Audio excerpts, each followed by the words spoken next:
We're looking for those likes and we're looking for that approval. And we're not like just being. And if you just be who you want to be, your life is going to be so much easier than trying to like curl yourself into a pretzel that fits into this image that other people are projecting on you. Welcome to the Anonymous There podcast. I'm your host, Joe Chura. If you've been hesitant to do something or generally have a fear of what people think about you, and you're looking for some solid practical tips, then you're going to love this episode. It's my true pleasure to have a conversation with Maysoon Zayid, who's a well-known comedian, actress, speaker, and disability advocate, to name just a few of the things she's into. I saw her TED Talk, I Got 99 Problems, but Palsy is Just One, a few years back, and I really loved her story. I invited Maysoon to speak at a conference I was hosting, and she was terrific. Wanted to catch up with her this week, and I found out very quickly that she has not slowed down at all. In fact, since we last spoke, she's taken on at least a dozen more projects, including a role on the soap opera General Hospital. Today, Maysoon has me on my toes. She breaks down how she created and went after her dreams and what some folks told her along the way. I can't wait for you to hear the end where I ask her for advice, and what she says will blow you away. If you like this podcast, please subscribe, comment, but for now, please enjoy my conversation with Maysoon.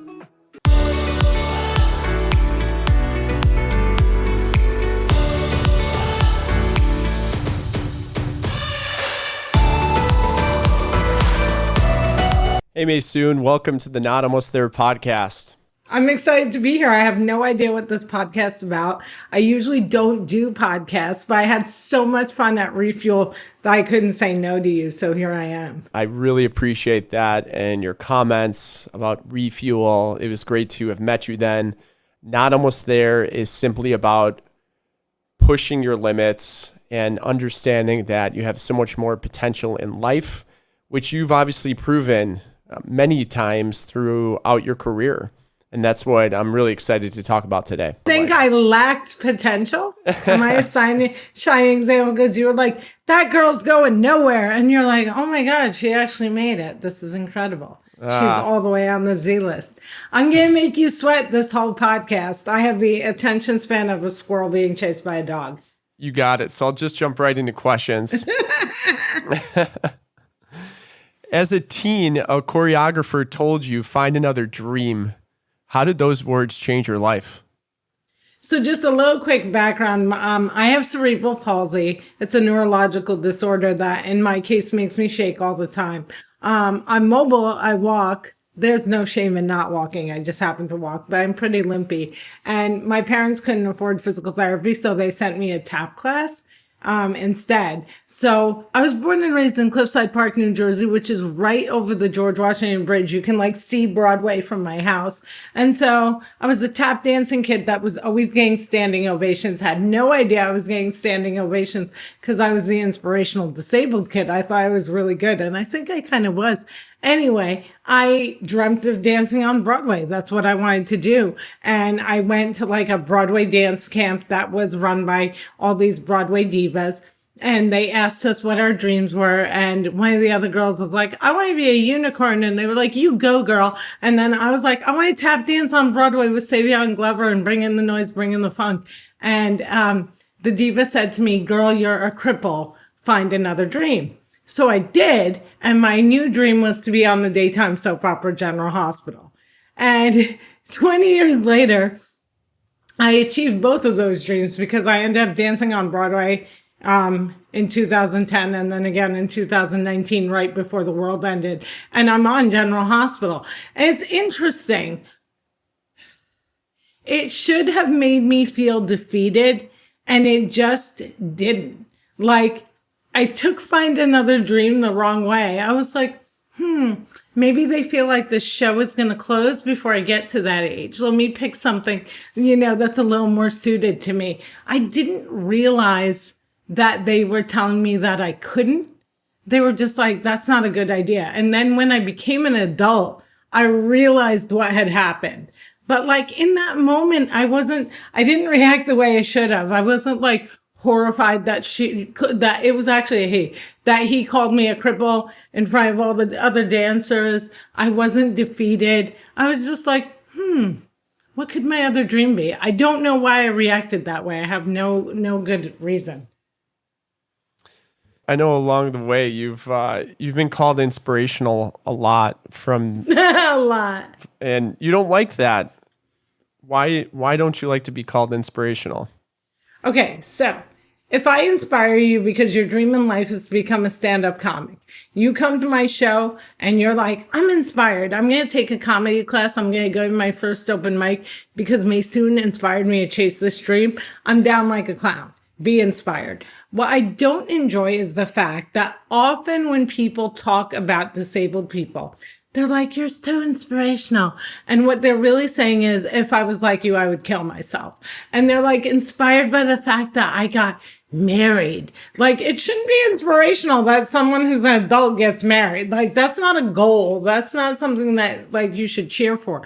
So what I don't enjoy is being labeled inspirational for simply existing. But if I inspire you, to have long black Kardashian hair, then go for it. Or to put an evil eye to protect you from jealous people on your wall, that's fine. So it's really, what is inspiring you? Is the mere fact that I exist with a disability what's inspiring you? I don't want to be your inspiration.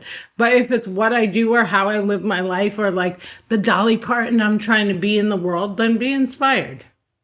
When you were younger, you mentioned you wanted to be... I am younger. I'm currently younger. You definitely are younger. But when you were a little girl and you were into choreography and dancing and you had a dream, how did you go from that dream to wanting to be in General Hospital to get into comedy?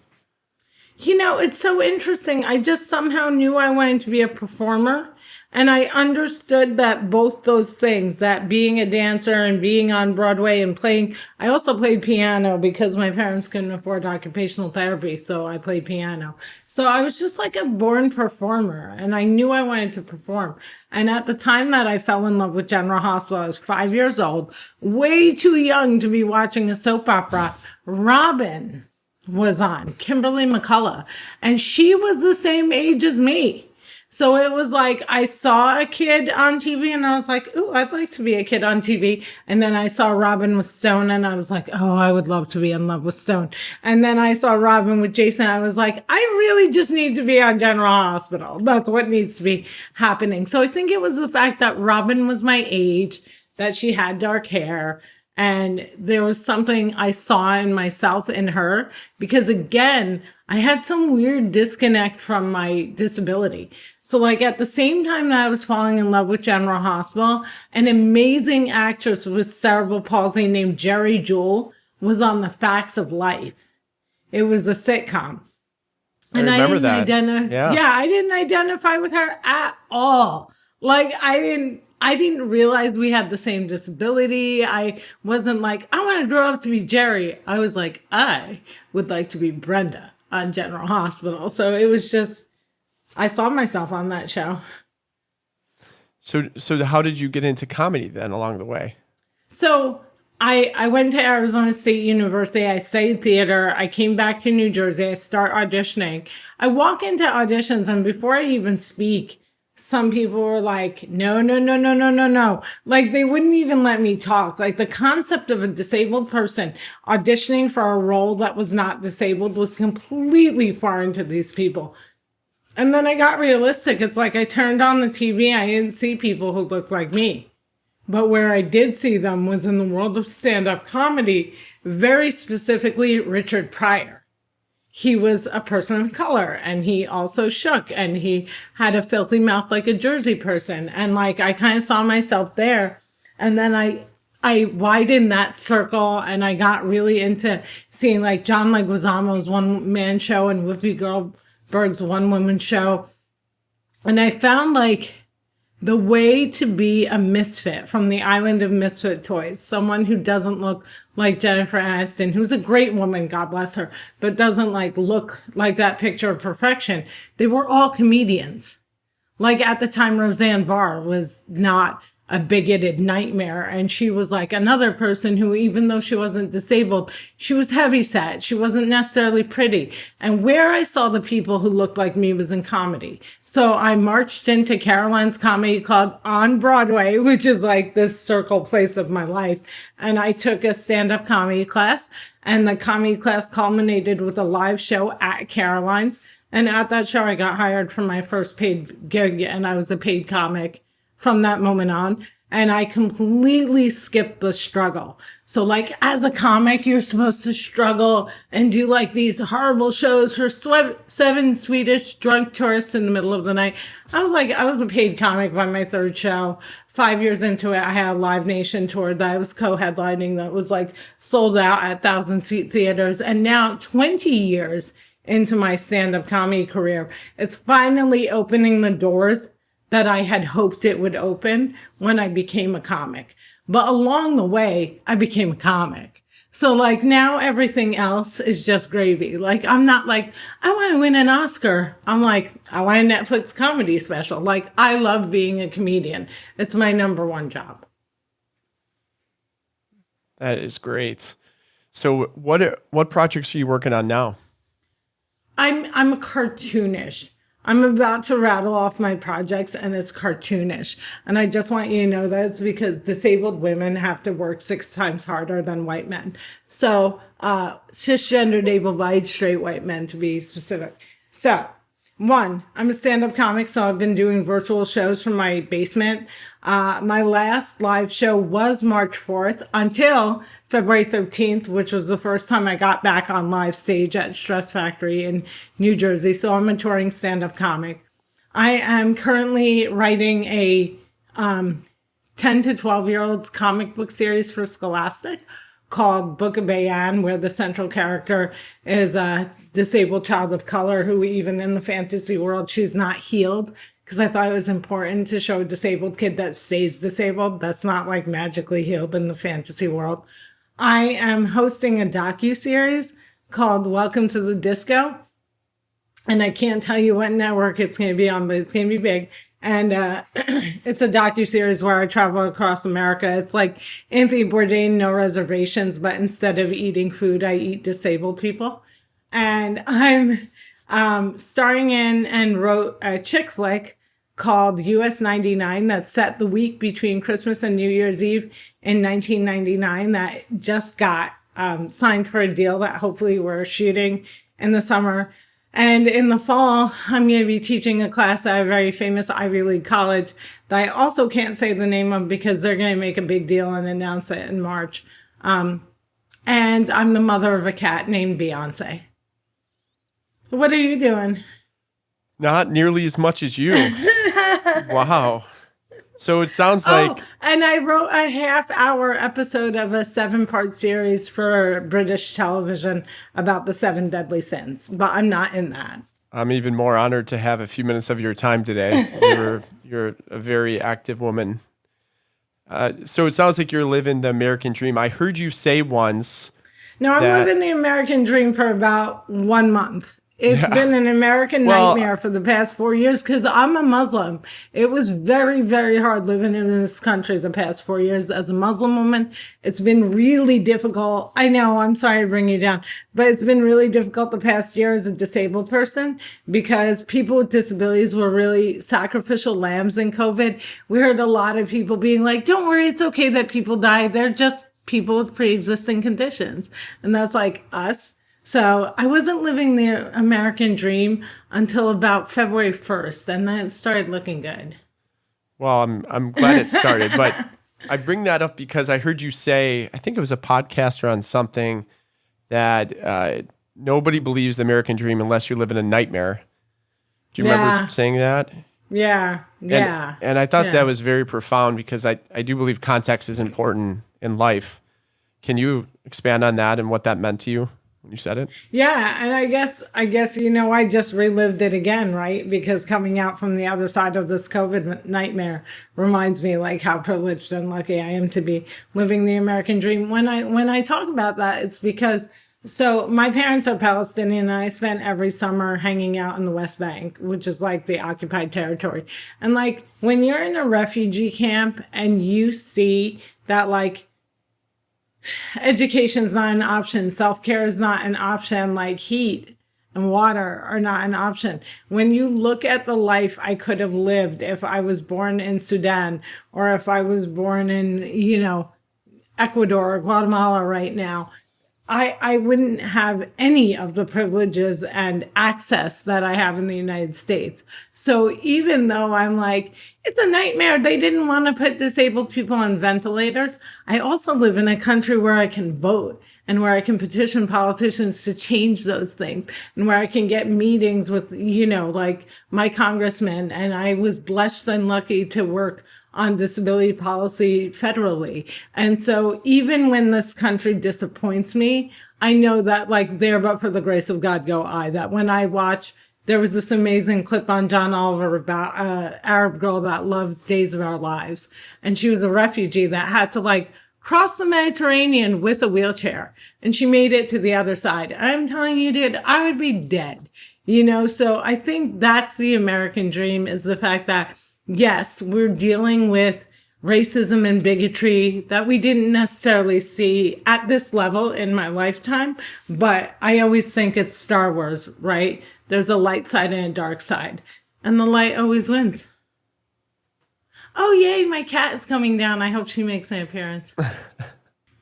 I know when you were growing up, and I'm sure you still are close to your family. What's something that that you learned from your mother or father when growing up that you have taken with you now? So, I say my dad is a teddy bear and my mom's a tyrant. So my dad was a person who cheered for the underdog, who always uplifted you, who always believed in you, who did wacky things that would just bring you happiness even though they weren't necessary. And my mother is like a no mercy sensei from Karate Kid. Like, she doesn't believe in failure. She will, like, I was on 60 Minutes. I was like, Mom, did you watch it? And she was like, your hair looked terrible. And she was right. And the next time it looked better. And so, like, I always think that my mom prepared me for Hollywood, because there's nothing any producer or director could say to me that could be more harsh than what she has said to me my whole life. But, like, I love her for it. I'm super happy that I didn't have someone who coddled me and who told me that like participating was enough. It was a really good balance that my dad like taught me to dream big and fight hard. And my mother was like, and if your dream turns into a nightmare, find another dream, because we don't believe in quitting. And like, she's just no mercy. I call her mommy dearest without the hangers. My mom makes me walk 3 miles a day, every single day, rain, snow, like 100-degree weather. And in the before time, I used to tour 200 days a year, so I would get a break. But now it's been like every single day. So I'm basically like a soldier marching behind her. So you walk with her every day? Every single day. And we walk on opposite sides of the street since the pandemic started. And it's really funny because she criticizes me the whole walk, which is like a really good motivator. It makes you walk fast. But now she has to scream the criticism across the street so the neighbors get to enjoy it too, which is really fun. And my dad's chilling in heaven. He passed away in 2012. I'm sorry. Oh, God, so am I. The earth is a very boring place without him. Every like week, at least once, I go, oh, it's so boring without him. That's like the biggest thing I feel, is it's just boring without him. But God rest his soul, he would have been a nightmare during COVID. He would have totally still hung out with people. He was too gregarious. He wouldn't have thought it was a hoax. He would have just been like, if it's my day to die, I shall die. I know we have to wrap up in a few minutes here, so I have a few speed questions for you. I'm Nice. not timing you. No, I like speed. It's fun. All right. One, who's your favorite actor and actress? That's a really tough one. My favorite actor right now is Dan J. Levy from Schitt's Creek. And my favorite actress is Julie Louis-Dreyfus. All right. Favorite movie? The Outsiders, S.E. Hinton, Martin Scorsese. Nice. Is that your favorite book as well? No. What's your favorite book? My favorite book is The Teddy Bear Habit. It's right behind me. It's by James Collier, The Teddy Bear Habit. It's about a kid who's afraid and he needs his teddy bear every time he goes on an audition. So he hides it inside his guitar so no one can see it. I've not heard of that book, but I will It's such a good book. It was only printed once in 1970, but it's worth a read and you can find it online. What's your favorite, most unimportant thing to do? I watch so much freaking TV. It's ridiculous. I watch like 18 hours of TV a day. I'm absolutely ridiculous about it. What about I'm watching a TV above my monitor as I talk to you right now. Nice. Apparently, Joe Biden's going to build stuff in America. That's what the TV says. I love Bob's Burgers specifically. Oh, that's hilarious. I love it. What about your favorite performance or one you're most proud of? Mine? Mm-hmm. I got to do stand-up comedy for Muhammad Ali in Washington, D.C., and my dad was in the audience, and that was my most proud moment. What is something we wouldn't know about you, aside from how much TV you watch? I'm an amazing driver. Like, if I wasn't a comic, I'd probably be a NASCAR driver. I love driving. I'm an amazing driver. I drive a BMW X4. I'm not humble. I love it. It's red. You have over 10 million views on your TED Talk. How do you feel about that? I feel nothing. I'm missing the gene that's like impressed by anything that doesn't make me money. So if I got $1 for every one of those views, I would feel amazing. But I guess I should feel something. I feel nothing.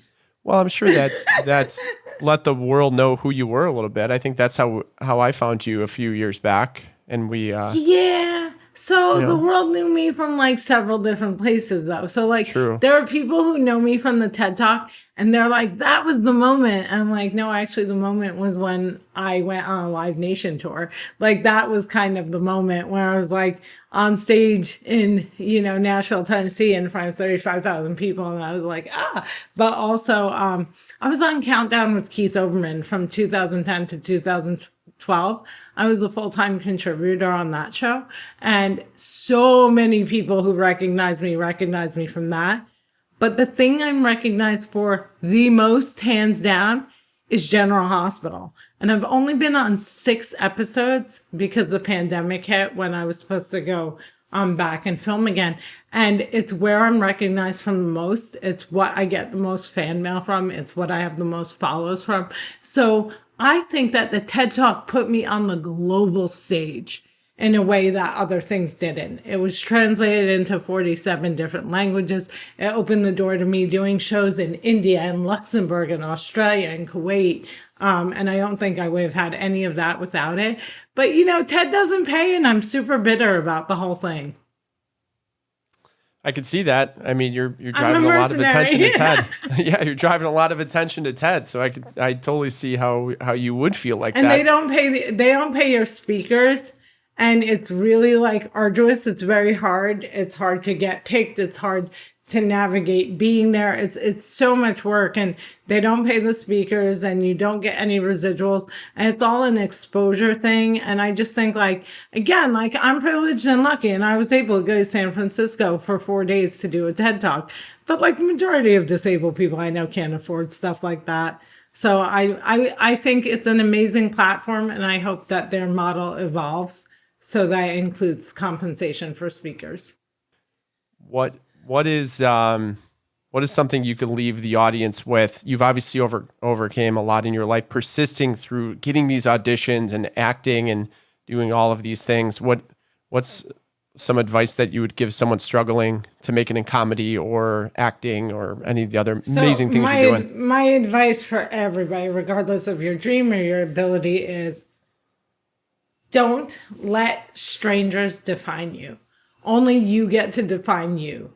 Pick the person that you want to be and be that person. If like nobody believes in you and nobody cheers for you, cheer for yourself.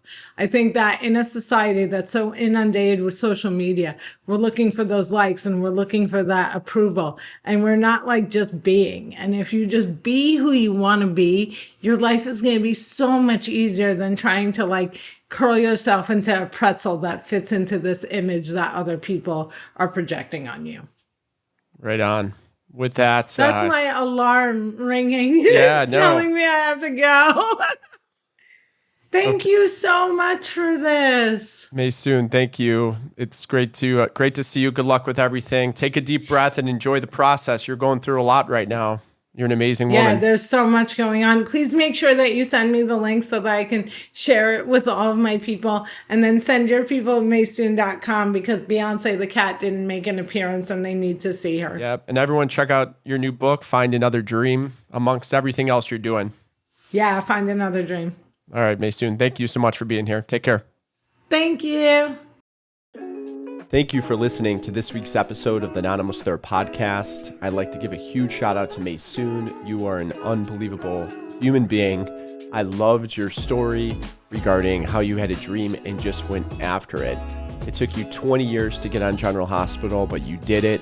You don't let your disability define you, and you will never let it define you. You are exactly who you want to be.